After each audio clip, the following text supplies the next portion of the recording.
একাদশী, আমরা পুত্রদা একাদশীর মাহাত্ম্য কথা আস্বাদন করব। যুধিষ্ঠির বলিলেন, হে কৃষ্ণ, পুষ মাসের শুক্লপক্ষের একাদশীর নাম কি? বিধি বা কি? কোন দেবতা ওই দিনে পূজিত হন এবং আপনি কার প্রতি সন্তুষ্ট হয়ে সেই ব্রতফল অর্পণ করেছিলেন? কৃপা করে আমাকে সবিস্তারে তা বলুন। শ্রীকৃষ্ণ বলিলেন, হে মহারাজ, এই একাদশী পুত্রদা নামে প্রসিদ্ধ। সর্বপাপ বিনাশিনী ও কামতা এই একাদশীর অধিষ্ঠাত্রী দেবতা হলেন সিদ্ধিদাতা নারায়ণ। ত্রিলোকে এর মতো শ্রেষ্ঠ ব্রত নেই। এই ব্রতকারীকে নারায়ণ বিধান ও যশস্বী করে তোলেন।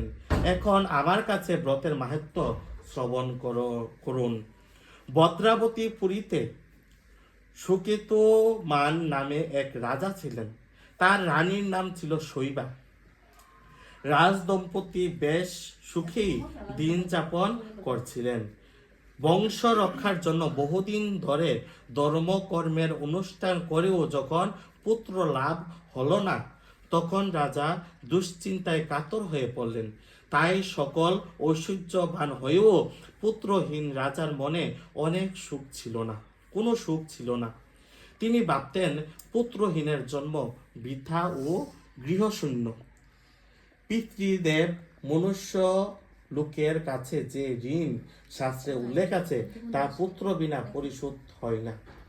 পুত্রবান জনের এ জগতে যশ লাভ ও উত্তম গতি লাভ হয় এবং তাদের আয়ু, আরোগ্য, সম্পত্তি প্রভৃতি বিদ্যমান থাকে।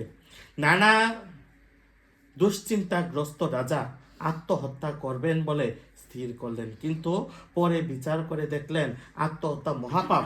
এর ফলে কেবল দেহের বিনাশ মাত্র হবে, কিন্তু আমার পুত্রহীনতা তো দূর হবে না। তারপর একদিন রাজা নিবিড় বনে গমন করলেন। বন ভ্রমণ করতে করতে দ্বিপ্রহর অতিক্রান্ত হলে রাজা ক্ষুধা তৃষ্ণায় অত্যন্ত কাতর হলেন। এদিক ওদিক জলাদির অনুসন্ধান করতে লাগলেন। তিনি চক্রবাক, রাজহংস এবং নানা রকম মহে পরিপূর্ণ একটি মনোরম সরোবর দেখতে পেলেন। সরোবরের কাছে মুনিদের একটি আশ্রম ছিল। তিনি সেখানে উপস্থিত হলেন। সরোবর তীরে মুনিগণ বেদ পাঠ করছিলেন।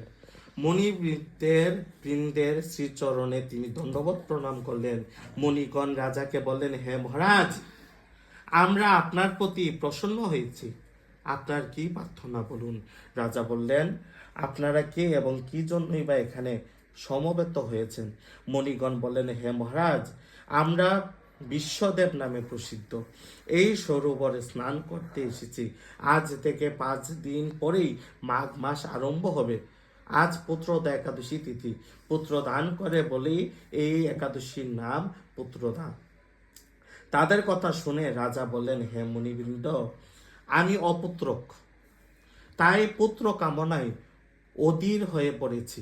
এখন আপনাকে দেখে আমার হৃদয়ে আশার সঞ্চয় হয়েছে। এই দুর্ভাগা পুত্রহীনের প্রতি অনুগ্রহ করে একটি পুত্র প্রদান করুন। মুনিগণ বললেন, হে মহারাজ, আজ সেই পুত্রদা একাদশী তিথি, তাই এখনই আপনি এই ব্রত পালন করুন। ভগবান শ্রীকেশবের অনুগ্রহে অবশ্যই আপনার পুত্র লাভ হবে।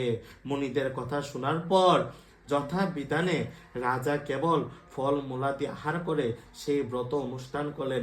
দ্বাদশীর দিনে উপযুক্ত সময়ে শস্যাদি সহযোগে পালন করলেন। মুনিদের প্রণাম নিবেদন করে নিজ গৃহে ফিরে এলেন। ব্রত প্রভাবে রাজার যথাসময়ে একটি তেজস্বী পুত্র লাভ হলো। হে মহারাজ, এই ব্রত সকলেরই পালন করা কর্তব্য। মানব কল্যাণ কামনায় আপনার কাছে আমি এই ব্রত কথা বর্ণনা করলাম। নিষ্ঠা সহকারে যারা এই পুত্রদা একাদশী ব্রত পালন করবেন, তারা পুত নামক নরক থেকে পরিত্রাণ লাভ করবে। আর এই ব্রত কথা শ্রবণ কীর্তনে অগ্নিষ্টম যজ্ঞের ফল পাওয়া যায়। ব্রহ্মাণ্ড পুরাণে এই মাহাত্ম্য বর্ণনা করা হয়েছে।